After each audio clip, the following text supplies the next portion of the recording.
ನಡೀತಾ ಇದೆ. ಅದು ದೇಶದ ಎರಡನೇ ಸ್ವಾತಂತ್ರ್ಯ ಚಳವಳಿ ಅಂತ ಹೇಳಿ ಅನೇಕರು ಕರೀತಾ ಇದ್ದಾರೆ. ನೀಟ್ ಪರೀಕ್ಷೆ, ಅದರಲ್ಲಿ ಆದಂಥ ಹಗರಣಗಳು ಮತ್ತು ಪ್ರಶ್ನಾಪತ್ರಿಕೆ ಸೋರಿಕೆ, ಅದರಿಂದ ಕಂಗಲಾದಂಥ ಸುಮಾರು 21 ಈ ದೇಶದ ವಿದ್ಯಾರ್ಥಿಗಳು ತನ್ನ ಪ್ರಾಣವನ್ನು ಅರ್ಪಿಸ್ಕೊಂಡಂಥದ್ದು, ಪ್ರಾಣ ಕಳ್ಕೊಂಡಂಥದ್ದು. ಆದರೂ ಸಹ ಕೇಂದ್ರದ ಸರ್ಕಾರ ತಕ್ಷಣ ಎಚ್ಚೆತ್ತುಕೊಂಡು ನೀಟ್ ಪರೀಕ್ಷೆಯಲ್ಲಿ ಆದಂಥ ಅನ್ಯಾಯಕ್ಕೆ ನ್ಯಾಯವನ್ನು ಕೊಡಿಸುವಂಥ ಕೆಲಸ ಆಗಬೇಕಾಗಿತ್ತು. ಯಾವ ಭಾರತದ 21 ವಿದ್ಯಾರ್ಥಿಗಳು ನೀಟ್ ಹಗರಣದಿಂದ ತನ್ನ ಪ್ರಾಣವನ್ನು ಕಳ್ಕೊಂಡ್ರಲ್ಲ, ಅವರಿಗೆ ಪರಿಹಾರವನ್ನು ಕಟ್ಟಿಕೊಡುವಂಥ ಕೆಲಸ ಆಗಬೇಕಾಗಿತ್ತು. ಕೇಂದ್ರದ ಪ್ರಜ್ಞಾವಂತ BJP ಸರ್ಕಾರ ಅದು ಯಾಕೆ ಪ್ರಜ್ಞೆಯನ್ನು ಇಟ್ಕೊಳ್ಳಿಲ್ವೋ ಏನೋ ಗೊತ್ತಿಲ್ಲ. ಮೋದಿಯವರು ಆಗಾಗ ಬಂದು ಮನ್ ಕಿ ಬಾತ್ನಲ್ಲಿ ಮಾತಾಡುವಂಥ ಮೋದಿಯವರಿಗೆ ವಿದ್ಯಾರ್ಥಿಗಳು ಕೂತು ಅವರಿಗೆ ಸಮಾಧಾನ ಹೇಳುವಂಥದ್ದು,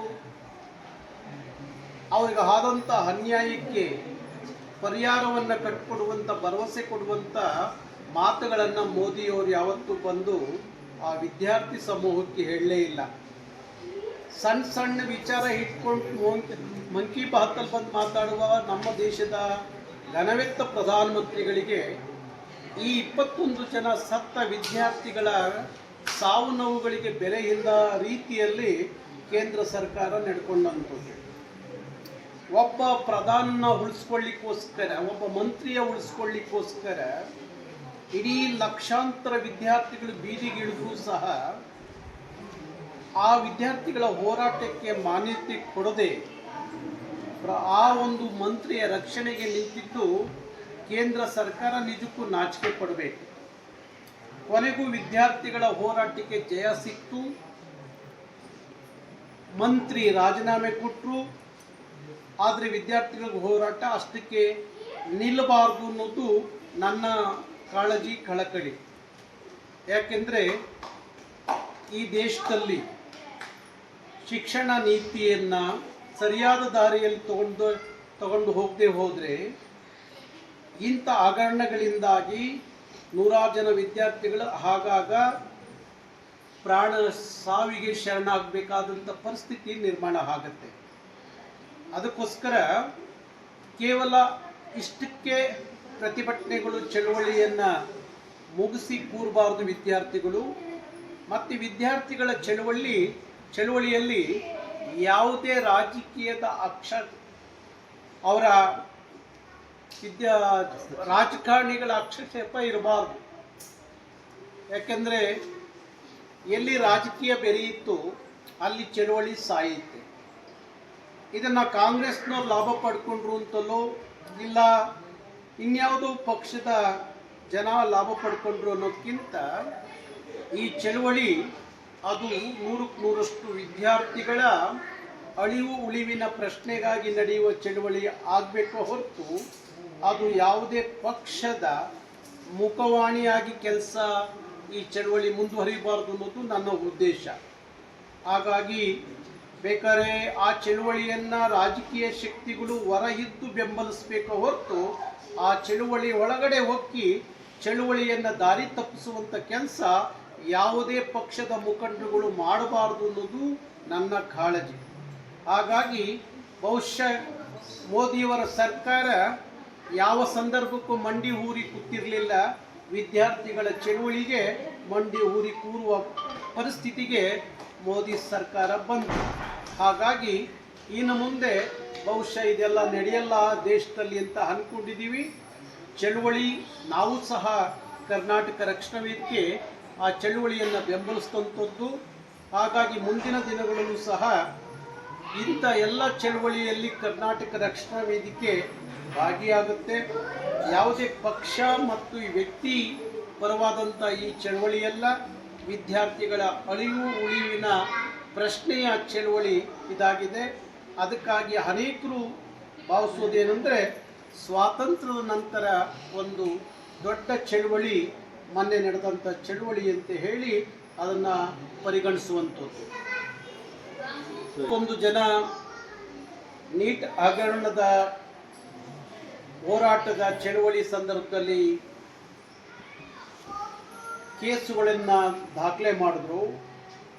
ಆ ಎಲ್ಲ ಕೇಸುಗಳನ್ನು ವಾಪಸ್ ಪಡೆಯುವಂಥದ್ದು. 21 ವಿದ್ಯಾರ್ಥಿಗಳು ಏನು ಪ್ರಾಣ ಹೋಯ್ತಲ್ಲ, ಶರಣಾದ್ರಲ್ಲ, ಅಂಥ ವಿದ್ಯಾರ್ಥಿಗಳ ಕುಟುಂಬಕ್ಕೆ ಕೇಂದ್ರದ ಪರಿಹಾರವನ್ನು ಕಟ್ಟಿಕೊಡುವಂಥದ್ದು ಇದೆರಡೂ ಆಗಬೇಕು. ವಿದ್ಯಾರ್ಥಿ ಚಳವಳಿಯ ಮುಖಂಡರ ಮೇಲಿರುವಂಥ ಎಲ್ಲ ಮೊಕದ್ದಮೆಗಳನ್ನು ವಾಪಸ್ ತಗೊಳ್ಳುವಂಥದ್ದು, ಸತ್ತ ವಿದ್ಯಾರ್ಥಿಗಳ ಕುಟುಂಬಕ್ಕೆ ಕೇಂದ್ರ ಸರ್ಕಾರ ಪರಿಹಾರವನ್ನು ಕೊಡುವಂಥದ್ದು. ಎರಡೂ ಕೇಂದ್ರ ಸರ್ಕಾರ ಮಾಡಬೇಕಾಗತ್ತೆ. ಅದು ಈ ಮಳೆಗಾಲದ ಅಧಿವೇಶನದಲ್ಲಿ ಅಂಥದ್ದೊಂದು ಕಾಯ್ದೆಯನ್ನು ಜಾರಿ ತರ್ತೀವಿ ಅಂತ ಭರವಸೆಗಳನ್ನು ಸಹ ಈಗ ಕೇಂದ್ರ ಸರ್ಕಾರ ಕೊಟ್ಟಿದೆ. ಹಾಗಾಗಿ ಯಾವ ನೀಟ್ ಹಗರಣದಲ್ಲಿ ಪಾತ್ರಧಾರಿಗಳಿದ್ದಾರಲ್ಲ ಅಂಥವ್ರ ಮೇಲೆ ಭಾರಿ ಕಠಿಣವಾದಂಥ ಕ್ರಮಗಳು ತಗೋತೀವಿ ಅಂತ ಹೇಳಿ ಈ ಮಳೆಗಾಲದ ಅಧಿವೇಶನದಲ್ಲಿ ನಾವು ತೀರ್ಮಾನ ಮಾಡ್ತೀವಿ ಅಂತ ಹೇಳಿದರೆ, ನೋಡೋಣ ಎಷ್ಟು ಮಟ್ಟಿಗೆ ಕೇಂದ್ರ ಸರ್ಕಾರ ತೀರ್ಮಾನ ತಗೊಳ್ಳುತ್ತೆ. ಹಾಗೆ ನಮ್ಮ ಕರ್ನಾಟಕದ ಕೇಂದ್ರ ಸಚಿವರಾಗಿದ್ದಂಥ ಪ್ರಹ್ಲಾದ್ ಜೋಶಿ ಅವರಿಗೆ ಭಾರತ ಸರ್ಕಾರದ ಶಿಕ್ಷಣ ಮಂತ್ರಿಯಾಗಿ ನೇಮಕ ಮಾಡಿದ್ದಾರೆ. ಅದಕ್ಕಾಗಿ ನಾನು ವಿಶೇಷವಾಗಿ ಪ್ರಹ್ಲಾದ್ ಜೋಶಿ ಅವ್ರನ್ನ ಅಭಿನಂದಿಸ್ತೀನಿ. ಅವರಾದರೂ ಮುಂದಿನ ದಿನಗಳಲ್ಲಿ ರಾಷ್ಟ್ರೀಯ ಶಿಕ್ಷಣ ನೀತಿಯಲ್ಲಿ ಇಂಥ ಹಗರಣಗಳು ಆಗದಂತೆ ನೋಡಿಕೊಳ್ಳಿ ಅಂತ ಹೇಳಿ ಅವರಲ್ಲಿ ಮನವಿಯನ್ನು ಸಲ್ಲಿಸ್ತೀನಿ. ರಾಜ್ಯ ಸರ್ಕಾರದ ನವೆಂಬರ್ ರಾಜ್ಯೋತ್ಸವ ಪ್ರಶಸ್ತಿ ಬರುತ್ತೆ ವಿತರಣೆ. ಅದು ಪ್ರತಿಭಾವಂತರು ಪುರಸ್ಕೃತರ ಲಾಬಿಗೆ ಹೋಗ್ತಾ ಇರೋದು ದೊಡ್ಡ ಕೂಗಿದೆ. ಇದಕ್ಕೆ ನೀವೇ ರಾಜ್ಯ ಸರ್ಕಾರಕ್ಕೆ ಟಿವಿ ಮಾತು ಹೇಳ್ಬೋದಾ? ಎಲ್ಲ ಪ್ರಶಸ್ತಿಗಳು, ಅದು ರಾಷ್ಟ್ರ ಮಟ್ಟದ ಪ್ರಶಸ್ತಿಗಳಿರ್ಬೋದು, ರಾಜ್ಯ ಸರ್ಕಾರ ಕೊಡುವಂಥ ಪ್ರಶಸ್ತಿಗಳಿರ್ಬೋದು, ಯಾವ ಮಾನದಂಡ ಇಲ್ಲದ ಕೊಡುವಂಥ ಪ್ರಶಸ್ತಿಗಳು, ಯಾವ ಸಾಧಕರಿಗೆ ನೈಜವಾದ ಸಾಧಕರಿಗೆ ಕೊಡಕ್ಕೆ ಆಗದೇ ಇರುವಂಥ ಪ್ರಶಸ್ತಿಗಳು, ಕೇವಲ ಲಾಬಿಗಳಿಗೆ ಮಣಿದು ಪ್ರಶಸ್ತಿ ಕೊಡುವಂಥ ಕಾಲಘಟ್ಟಕ್ಕೆ ಕೇಂದ್ರವೂ ಬಂದು ನಿಂತಿದೆ, ರಾಜ್ಯವೂ ಬಂದು ನಿಂತಿದೆ. ಹಾಗೆ ಈ ಬಾರಿಯ ರಾಜ್ಯೋತ್ಸವದ ಪ್ರಶಸ್ತಿಗಳು ಅದು ಯಾವುದೋ ಶಾಸಕನ ಒತ್ತಡಕ್ಕೋ ಎಲ್ಲ ಮಂತ್ರಿಗಳ ಒತ್ತಡಕ್ಕೋ ಮಣಿದು ರಾಜ್ಯೋತ್ಸವ ಪ್ರಶಸ್ತಿ ಕೊಡಬಾರ್ದು. ಯಾರಿಗೆ ಯೋಗ್ಯ ಮತ್ತು ಯೋಗ್ಯತೆ ಇದೆ ಅಂಥ ಸಾಧಕರನ್ನ ಹುಡುಕಿ ಎಲ್ಲ ಕ್ಷೇತ್ರದ ಸಾಧಕರಿಗೆ ನೂರಾರು ಪ್ರಶಸ್ತಿಗಳನ್ನು ಹಂಚೋದು ಬದಲಿಗೆ 10 ಪ್ರಶಸ್ತಿ ಕೊಟ್ಟರು ಅದ್ರ ಮಹತ್ವ ಹೆಚ್ಚಾಗಬೇಕು. ಆ ರೀತಿಯಲ್ಲಿ ಪ್ರಶಸ್ತಿಯನ್ನು ಕೊಡುವಂಥದ್ದು ಆಗಬೇಕಾಗುತ್ತೆ. ರಾಜ್ಯ ಸರ್ಕಾರ, ಅದರಲ್ಲೂ ಸನ್ಮಾನ್ಯ DK ಶಿವಕುಮಾರ್ ಅವರಿಗೆ ಅವರ ಕಾಲಘಟ್ಟದಲ್ಲಾದರೂ ನೈಜವಾದ ಸಾಧಕರಿಗೆ ರಾಜ್ಯೋತ್ಸವದ ಪ್ರಶಸ್ತಿಗಳು ಸಿಗುವಂಥದ್ದು ಆಗಬೇಕು. ಆ ಪ್ರಶಸ್ತಿಯ ಮೌಲ್ಯ ಹೆಚ್ಚಾಗಬೇಕು. ಪ್ರಶಸ್ತಿ ತಗೊಳ್ಳೋರು ಯಾರಿರ್ತಾರೆ ಅವರಿಂದ ಆ ಪ್ರಶಸ್ತಿ ಮೌಲ್ಯ ಹೆಚ್ಚಾಗಬೇಕು ಹೊರತು ಪ್ರಶಸ್ತಿಯಿಂದ ತಗೊಳ್ಳುವಂಥವ್ರ ಮೌಲ್ಯ ಹೆಚ್ಚಾಗಬಾರ್ದು. ಹಾಗಾಗಿ ಯಾವ ಒತ್ತಡಕ್ಕೂ ಮಣಿಯದೆ ನೈಜವಾದ ಸಾಧಕರಿಗೆ ಈ ಸಲ ರಾಜ್ಯೋತ್ಸವದ ಪ್ರಶಸ್ತಿ ಸಿಗಲಿ ಅಂತ ಹೇಳಿ ಕರ್ನಾಟಕ ಸರ್ಕಾರವನ್ನು ಒತ್ತಾಯಿಸ್ತೀನಿ. ಕಾವೇರಿ ನೀರು ಆಗಲೇ ತಮಿಳುನಾಡು ಮತ್ತೆ ಸ್ಟಾರ್ಟ್ ಮಾಡಿದೆ ನೀರು ಕುಡಿಯೋದು. ಮಂಡಳಿ ಈಗ ತೀರ್ಪು ಕೊಟ್ಟಿದೆ, ಇನ್ನು 25ನೇ ತಾರೀಕು ಕಾಯಿಲೆ ಸ್ವಲ್ಪ ಟೈಮ್ ಕೊಟ್ಟಿದೆ. ಇದೇ ಇದಾದರೆ ಮತ್ತೆ ರಕ್ಷಣಾ ಹೋರಾಟ. ಇವತ್ತಿನ ಸಂದರ್ಭದಲ್ಲಿ ಸರಿಯಾದ ಕರ್ನಾಟಕದಲ್ಲಿ ಮಳೆ ಆಗದ ಕಾರಣ, ಡ್ಯಾಮ್ಗಳಲ್ಲಿ ನೀರಿಲ್ಲದ ಕಾರಣ ತಮಿಳುನಾಡಿಗೆ ಪ್ರತಿ ವರ್ಷ ಬಿಡುವಂಥ ನೀರು ಏನಿದೆ 205 TMC ನೀರನ್ನ ನಾವೇನು ಪ್ರತಿ ವರ್ಷ ತಮಿಳುನಾಡಿಗೆ ಕೊಡ್ತೀವಿ. ಈ ಬಾರಿ 205 TMC ನೀರನ್ನ ಸಕಾಲಕ್ಕೆ ತಮಿಳುನಾಡಿಗೆ ಬಿಡಲಿಕ್ಕೆ ಸಾಧ್ಯ ಇಲ್ಲ. ಹೆಚ್ಚು ಕರ್ನಾಟಕದಲ್ಲಿ ಮಳೆ ಆಗದ ಕಾರಣ, ಕಾವೇರಿ ತೀರದಲ್ಲಿ ಹೆಚ್ಚು ಮಳೆ ಆಗದ ಕಾರಣ, ಒಳಹರಿವು ಹೊರಹರಿವು ಸರಿಯಾಗಿ ಬರದೇ ಇದ್ದ ಕಾರಣ, ಡ್ಯಾಮ್ಗಳು ತುಂಬದೇ ಇದ್ದ ಕಾರಣ ತಮಿಳುನಾಡಿಗೆ ಕಾವೇರಿಯ ಐತೀರ್ಪು ಪರವಾಗಿದ್ದರೂ ಸಹ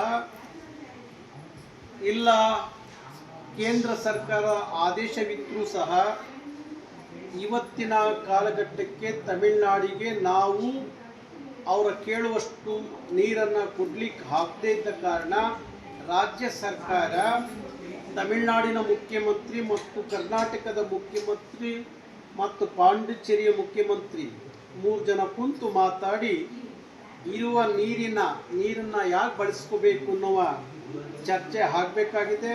ನಾನು ನಿನ್ನೆ ಮಾಧ್ಯಮಗಳ ಮುಖಾಂತರ ಗಮನಿಸಿದಾಗ ಇದೇ ತಿಂಗಳು 26 27 ತಮಿಳುನಾಡಿನ ಮುಖ್ಯಮಂತ್ರಿ DK ಶಿವಕುಮಾರ್ ಅವರನ್ನ ಭೇಟಿ ಮಾಡ್ತಾ ಇದ್ದಾರೆ. ಬಹುಶಃ ಕಾವೇರಿಯ ವಿಚಾರದಲ್ಲಿ ಚರ್ಚೆ ಮಾಡಲಿಕ್ಕೆ ಇರಬಹುದು. ಹಾಗಾಗಿ ಕಾವೇರಿ ಅನ್ನೋದು ನಮ್ಮ ಹಿಂದೆ ಬರುವ ಪೀಳಿಗೆಗೆ ಶಾಪ ಆಗಬಾರ್ದು.